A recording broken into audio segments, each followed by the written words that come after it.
Praise lord. నజరేయుడైన యేసుక్రీస్తు పరిశుద్ధ నామములో మీ అందరికీ కూడా శుభవందనాలు తెలియజేస్తున్నాను. మరి ఈ యొక్క వర్తమానం వీక్షిస్తున్న ప్రతి ఒక్కరిని కూడా దేవుడు దీవించి ఆశీర్వదించును గాక. మరి ఈ యొక్క ఛానల్ చూస్తున్న మీకు ఒక రిక్వెస్ట్, మరి ఈ ఛానల్ మీరు ఇంకా సబ్స్క్రైబ్ చేసుకోలేనట్లయితే సబ్స్క్రైబ్ చేసుకోండి, అనేక మందికి షేర్ చేయండి, లైక్ చేయండి, కామెంట్ రూపంలో ఈ యొక్క వర్తమానం విన్న తర్వాత మీ అభిప్రాయాన్ని తెలియచేయండి. దేవుడు మీ అందరినీ కూడా దీవించి ఆశీర్వదించి పరిచర్యలో అభివృద్ధిలో ఇంకా తోడై ఉండునుగాక. ఆమేన్. సబ్జెక్ట్లోనికి వచ్చినట్లయితే భయమును ఎలా జయించాలి అనే విషయం గురించి మనము ఈరోజు ఈ యొక్క వర్తమానము వీడియో ద్వారా మనం మాట్లాడుకుందాం. భయం అనేది చాలామందికి ఈ రోజుల్లో ఆరోగ్యపరంగా లేదా ఏవైనా సమస్యలు వచ్చినా భవిష్యత్తు విషయంలో మనం ఎదుర్కొనే ఈ యొక్క పరిణామాలన్నిటినీ కూడా తలంచుకుంటూ నా జీవితం ఎలా ఉంటుంది, ఏమవుతుందనే విషయంలో చాలామంది కూడా భయపడుతూ ఉంటారు. మరి ప్రియ దేవుని బిడ్డలారా, మీ అందరికీ కూడా ఒక చిన్న శుభవార్తను తెలియజేస్తున్నాను. బైబిల్ గ్రంథంలో యెషయా 41వ అధ్యాయము 10వ వచనంలో దేవుడు వాగ్దానం చేస్తున్నాడు. భయపడద్దు, నేను నీకు తోడై ఉన్నానని వాగ్దానం చేస్తున్న దేవుణ్ణి మర్చిపోవద్దు. ఆయన నీకు తోడుగా ఉన్నాడు. దిగులు పడినప్పుడు, నిరాశ చెందినప్పుడు, నిట్టూర్పులో ఉన్నప్పుడు, ఒంటరి స్థితిలో ఉన్నప్పుడు ఆయన నీకు తోడుగా ఉంటానని వాగ్దానం చేసిన ఆ దేవుణ్ణి ఎప్పుడు కూడా మనము మర్చిపోలేము, మర్చిపోకూడదనే విషయాన్ని నేను మీకు జ్ఞాపకం చేస్తున్నాను. ప్రియ దేవుని బిడ్డలారా, భయాన్ని ఎలా జయించాలనే విషయంకి వచ్చినప్పుడు నేను 5 పాయింట్లు అనేది నేను ముందు పెడతాను. పాయింట్ల ద్వారా మీరు భయాన్ని జయిస్తారని నేను ఆశిస్తున్నాను. దేవుని మహిమపరుస్తారని నేను ప్రార్థిస్తున్నాను. మొదటి పాయింట్గా, భయము మనిషిని బంధిస్తుంది. ఈ విషయాన్ని మీరు గమనించండి. ఎప్పుడైతే భయం అనేది వస్తుందో అది మనకి బంధీకరంగా ఉంటుంది. ఈ విషయాన్ని మీరు జ్ఞాపకం చేసుకోండి. మనము ఆలోచించే విధానం కానీ లేకపోతే ధైర్యము కోల్పోయిన విధానం కానీ మనం చూసుకున్నట్లయితే ఎవరో మనల్ని బంధించినట్లు, ఎవరో మనల్ని కట్టి పడేసినట్లు మనిషిని అనేది భయము అనేది కట్టి పడేస్తుంది. కాబట్టి ఈ విషయాన్ని మీరు గమనించండి. భయం కలిగినప్పుడు ఎప్పుడైనా మీరు ఒక ఆలోచన అనేది కోల్పోవద్దు. అది ఏంటంటే, మీరు ఉన్న స్థితిలోనే మీరు నిలబడినప్పుడు దేవుడు మీకు తోడై ఉన్నానని వాగ్దానం మీకు జ్ఞాపకం చేసుకొని మీరు ధైర్యం కలిగి మీ యొక్క సమస్య ఏదున్నా, మీ యొక్క బాధలో భయంతో ఏదైతే బాధపడుతున్నారో ఆ విషయమును బట్టి మీరు బంధింపబడకుండా విడుదల పొందుతారని ఈ యొక్క మాటను నేను మీకు తెలియజేస్తున్నాను. చాలామందికి కూడా కొన్ని టాలెంట్స్ ఉంటాయి. మరి ఆ టాలెంట్స్ని ప్రజెంట్ చేయడానికి కూడా భయపడుతూ ఉంటారు. అయ్యో, నేను ఈ యొక్క పని నేను చేయలేనే, ఈ పని నా వల్ల కాదు అని అనుకునే పరిస్థితిలోనికి మనం వచ్చేస్తుంటాం. ప్రియ దేవుని బిడ్డ, ఎప్పుడు కూడా అలాగ అనుకోవద్దు. మనకి మన దేవుడు ఉన్నాడు తోడుగా. భయం అనేది మనల్ని బంధించకూడదు. ఎందుకంటే మనల్ని సృష్టించిన దేవుడు ఒక ప్రత్యేకంగా మనల్ని సృష్టించాడు కనుక ఆ ప్రత్యేకమైన ప్రణాళిక ద్వారా మనం ముందుకు వెళ్ళాలి. కానీ భయం అనే సాతాను బంధకములోనికి మనం వెళ్ళిపోకుండా సంరక్షించుకొని దేవుడిచ్చే వాగ్దానంలో మనం ముందుకెళ్ళాలని నేను ఆశపడుతున్నాను. దేవుని బిడ్డలారా, మరొక మాట నేను ముందు పెడుతున్నాను. అదేంటంటే 2వ తిమోతి 1వ అధ్యాయము 7వ వచనంలో బైబిల్ స్పష్టంగా చెప్తుంది. దేవుడు, పరిశుద్ధాత్మ దేవుడు ఖచ్చితంగా చెప్తున్నాడు, మనకి పిరికితనం అనే ఆత్మను దేవుడు ఇవ్వలేదు. కాబట్టి మీ యొక్క ఆత్మ ఎప్పుడు కూడా పిరికితనముగా ఉండకూడదు. ఇది చేయలేను, నేను అది చేయలేను, లేకపోతే నాకు ఈ టాలెంట్ లేదు, నేను చేయలేని ఈ యొక్క పనిని నేను చేయలేనని ఎప్పుడు కూడా అనుకోవద్దు.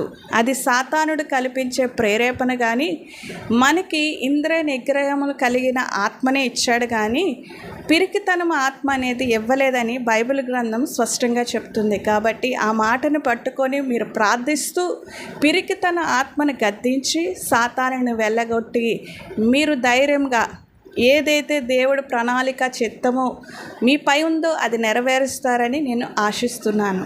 మరి దావీదు చిన్నవాడైనా జ్ఞానము లేదని అనుకున్నారు చాలామంది కూడా.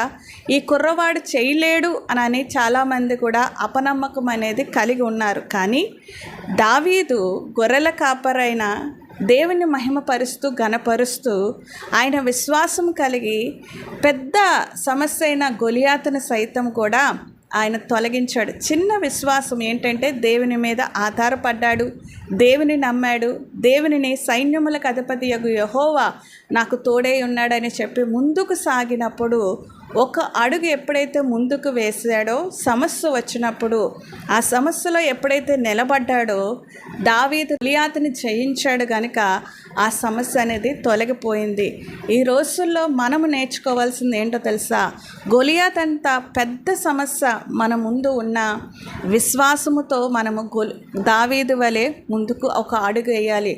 దేవుని మీద ఆధారపడి దేవుని యందు విశ్వసించి మనం ఎప్పుడైతే ఆయన యందు విశ్వాసం కలిగి ఒక అడుగు ముందుకు వేస్తామో సమస్య వచ్చినప్పుడు తప్పకుండా దేవుడు మనకి విజయాన్ని అనుగ్రహిస్తాడు. అందుకే భయాన్ని జయించే కెపాసిటీ మనలో ఉంది, దేవుడు మనకు అనుగ్రహించాడు. కాబట్టి భయపడద్దు. గొలియాత్ అంత పెద్ద సమస్య వచ్చినా మరి దావీదు విశ్వాసం కలిగి ఏ విధంగా అయితే ముందుకు సాగాడో నీ యొక్క సమస్య గొలియాత్ అంత పెద్దదిగా ఉన్నా కూడా విశ్వాసంతో జయించు. దేవుడు నీకు తోడై ఉండి నడిపించునుగాక. మూడో పాయింట్గా నెగిటివ్ ఆలోచన అనేది మనకు ఉండకూడదు. నెగిటివ్ ఆలోచన ఎప్పుడైతే మనలోకి వచ్చిందో సాతానుడు ప్రభావం అనేది ఎక్కువగా మనకి చూపిస్తూ ఉంటాడు. అంటే నెగిటివ్గా మనల్ని భయపెట్టడానికి నెగిటివ్గా ఆలోచనలన్నీ ప్రేరేపిస్తూ ఉంటాడు, లేకపోతే నెగిటివ్గా మనల్ని అవిశ్వాసంలోనికి తీసుకెళ్తాడు. కాబట్టి మనం ఎప్పుడు కూడా నెగిటివ్ అనేది ఆలోచించకూడదు. పాజిటివ్గా దేవుడు నాకు తోడై ఉన్నాడని విశ్వాసముతో ముందుకు ఎప్పుడైతే సాగుతామో నెగిటివ్ ఆలోచనలన్నీ కూడా లయం అవుతాయి. తర్వాత ఆయన మనకి తోడై ఉన్నాడని ఎప్పుడైతే విశ్వాసం కలిగిందో మనలో ఆత్మ, పిరికితనమైన ఆత్మను పోయి ధైర్యం కలిగిన ఆత్మను దేవుడు మనకి అనుగ్రహిస్తాడు. యేసు తన శిష్యులు కూడా సముద్రంపై ప్రయాణం చేస్తున్నప్పుడు పెద్ద తుఫాన్ అనేది వచ్చింది. ఆ తుఫానికి అలజడికి కూడా శిష్యులందరూ కూడా భయపడి యేసు లేచినప్పుడు తుఫాన్ని సముద్రమును గద్దించినప్పుడు అది నిమ్మలమైంది. కాబట్టి ఈ విషయం బట్టి మనం ఆలోచించుకున్నట్లయితే అక్కడ యేసు ప్రభు శిష్యులను ఒక మాట అడుగుతారు, మీరు ఇంకా ఎందుకు అవిశ్వాసంగా ఉన్నారు, ఇంకా ఎందుకు భయపడుతున్నారు, ఇంకా మీరు నమ్మరా అని చెప్పి దేవుడు తన శిష్యులని ఈ మాట అడిగినప్పుడు వారందరూ కూడా ఆశ్చర్యంగా చూస్తారు. అదే ప్రశ్న ఈరోజు మిమ్మల్ని కూడా దేవుడు అడుగుచున్నాడు. భయం కలిగినప్పుడు, దిగులు కలిగినప్పుడు, ఒంటరి స్థితిలో ఉన్నప్పుడు ఆయన నిన్ను ఒక ప్రశ్న వేస్తున్నాడు. ఏంటో తెలుసా ప్రియ దేవుని బిడ్డ, నేను నీకు తోడై ఉన్నాను కదా, నువ్వెందుకు భయపడుతున్నావని ఆయన నిన్ను అడిగినప్పుడు నువ్వు ధైర్యం తెచ్చుకోవడమే కాదు, భయపడ్డం అనే విషయంలో తొలగించుకోవడమే కాదు, ఆయన నీతో ఉన్నాడు కనుక ఆయన చేసే అద్భుతాలు, ఆశ్చర్యకార్యాలు నువ్వు నమ్ముచున్నావు కనుక, ఆయన సొంత రక్షకుడా నువ్వు అంగీకరించావు కనుక నీకు సమస్య వచ్చినప్పుడు నువ్వు ఎందుకు భయపడాలి? నీకు సమస్య వచ్చినప్పుడు ఎందుకు దిగులు పడాలి? చిన్న అడుగైనా మనము ముందుకు వేయాలంటే విశ్వాసం అనే అడుగును మనం ముందుకు వేస్తేనే కదా దేవుడి కార్యము, దేవుని మహిమ, దేవుడి యొక్క అద్భుతం అనేది మనం చూడగలుగుతాం. ఈ విషయమును బట్టి మీరు ఆలోచించుకోండి. మీరు ధైర్యం తెచ్చుకోవడమే కాదు, భయాన్ని వదిలిపెట్టడమే కాదు, కానీ విశ్వాసం అంటే దేవుని నమ్మటం. దేవుడు నీతో ఉన్నాడు, దేవుడు మీలో ఉన్నాడు అనే నమ్మటం అనేది గొప్ప విషయం కనుక, దేవుడు మీతో ఉన్నాడనే నిజము అది సత్యము కనుక మీరు ఏ విషయంలో కూడా ఇంక మీదట భయపడకుండా ఉంటారని మనసారా కోరుకుంటున్నాను. 5వ పాయింట్గా మనము ధ్యానించుకున్నట్లయితే మీ జీవితంలో దేవుని యొక్క ప్రణాళిక ఉంది. ఈరోజు దేవుడు అదే చెప్తున్నాడు. మన జీవితం మీద ఆయన యొక్క చిత్తము, ప్రణాళిక ఉంది. మనం ఈరోజు ఏడుస్తూ ఉండొచ్చు, ఈరోజు బాధపడి ఉండొచ్చు, ఈరోజు నాకెవరు లేదని మనం అనుకుంటున్నాం, కానీ దేవుని ప్రణాళిక అనేది మనపై ఖచ్చితంగా ఉంటుంది. దేవుని యొక్క ఉద్దేశము, దేవుని యొక్క ప్రణాళిక అంటే ఈ లోకములో మనం జీవిస్తున్నాము, ఆయన నమ్ముతున్నాము, ఆయన సేవిస్తున్నాము, ఆయన ఆరాధిస్తున్నాము అంటే ఒక ప్రణాళిక బద్ధం అనేది మన యొక్క జీవితం మీద ఉంది. ఈరోజు నువ్వు ఏడవచ్చేమో కానీ దేవుడు నీతో చెప్తున్న మాట ఏంటో తెలుసా? నీ కన్నీరును కూడా ఆయన తుడుస్తాడనే మాటను ఆయన సెలవిస్తున్నాడు. నీ దుఃఖమును తొలగిస్తాడు, నీ కన్నీటిని తొలగిస్తాడు. ఎందుకంటే ఆయన చేతిలో ఆయన యొక్క ప్రణాళిక మన బ్రతుకు మీద, మన జీవితం మీద ఉంది కనుక అది తప్పక ఆయన నెరవేరుస్తాడు. నువ్వు ఒంటరివి కాదు, దిగులు పడద్దు, భయపడద్దు. ఏ సమస్యతో ఉన్నారో, ఏ యొక్క బాధతో ఉన్నారో నాకు తెలియదు, కానీ ఇదిగో నీ దేవుడు, నీ యొక్క సృష్టికర్త, నీ ప్రభువు, నీ రక్షకుడు, నీ కొరకు ప్రాణం పెట్టి తిరిగి 3వ దినాన లేచిన ఆ ప్రభువు, పరిశుద్ధాత్మను నిన్ను విడవను ఎడబాయనని మాట ఇచ్చిన ఆ ప్రభువు నీకు తోడై ఉన్నాడనే మాటను నేను సెలవిస్తున్నాను. కాబట్టి నమ్ము, ఆయన నీతో ఉన్నాడు.